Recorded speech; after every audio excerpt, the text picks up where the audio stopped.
Imagine that you're going to do something like prepare dinner. You might think that's a good thing. So that's interesting. So it's an action, but we'd also put a moral dimension on it. It's good to feed hungry people, yourself included. Maybe you do a good job of making dinner. That'd even be better. Not only are you making dinner, but you're making a good dinner. And so that makes making dinner an even more impressive moral feat, because you could make some wretched, cold, dismal, massive, glutinous catastrophe and serve it with contempt and hatred to the people that are around you. You could do that, and it would still be dinner, but it'd be a low quality. It'd be a low quality and all too common occurrence. But let's say that you do it right. It's like you're going to put some effort into it. It's going to be delicious. That'd be nice. It's going to be nutritious. It's going to be attractive, and it's going to be served with the proper attitude. You're happy that you have some food. That's kind of nice. It hasn't been all that long that everybody had food. And certainly it hasn't been all that long that everybody had a vast variety of high quality food. And so a little gratitude would be nice. And so you got your, back to the task at hand. You're going to make dinner. So the question is, well, what exactly do you do to make dinner?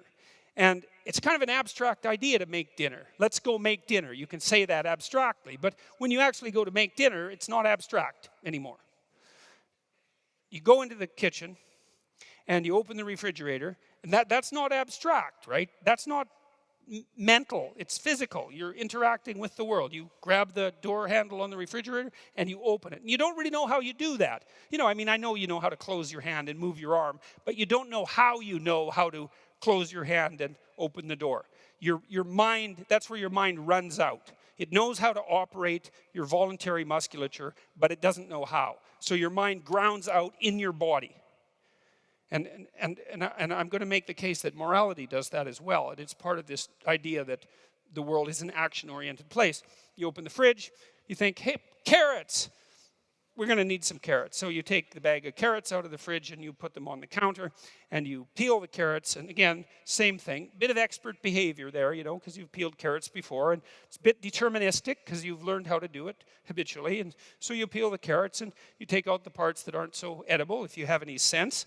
And then you take out your knife, and maybe you have a nice knife with a nice wide blade at the end so you can chop up carrots. It's kind of fun to do that if you're good at it, because you can, make 100 slices in 20 or 30 seconds if you've practiced it. And you take your carrot and you go, and then you have all these. You don't have to make that noise, by the way, but you can if you want. And then if you're good at it, then all the carrots are pretty much the same thickness, and that's kind of cool. You got a little expertise there, and you got all the carrots lined up, and maybe then you put them in some foil and you add a little butter and some, cumin and a bit of pepper and make them into a foil packet. This is what we do in Canada. You might do that.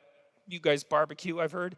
And then you throw the things on the barbecue and you wait till their steam puffs up the foil, and you think, done. And if you have any sense, at the same time, you're cooking the steak and it's done at the same time, and the potatoes, and it's all done at the same time, and it's caramelized nicely, so it's got a bit of sweetness, and you've got the right amount of butter for the potatoes, and you serve it, and that's good. That's good. And it took you a long time to learn that. And there's a hierarchy there. Hey? So the hierarchy is, the lowest part of the hierarchy is the muscular movements, say, that you employ when you're slicing up the carrots. There's nothing abstract about that. And then there's the sequencing of the carrots in the foil and the placing them on the grill and all of that. And that's where the rubber hits the road. And you think, well, hey, I made a good dinner. And then you might think, well, what's making a good dinner a subset of? You might think, well, if you're a good friend, good parent, maybe one of the things that you could do is make a good dinner. Like, it's not the only thing. That I make a good dinner and so I'm a good friend. It's like, no. But maybe that's 1/5 of it or 1/10 of it. It's some non-trivial proportion of it. Necessary but not sufficient. Is that right? No, that's not right. It's not necessary.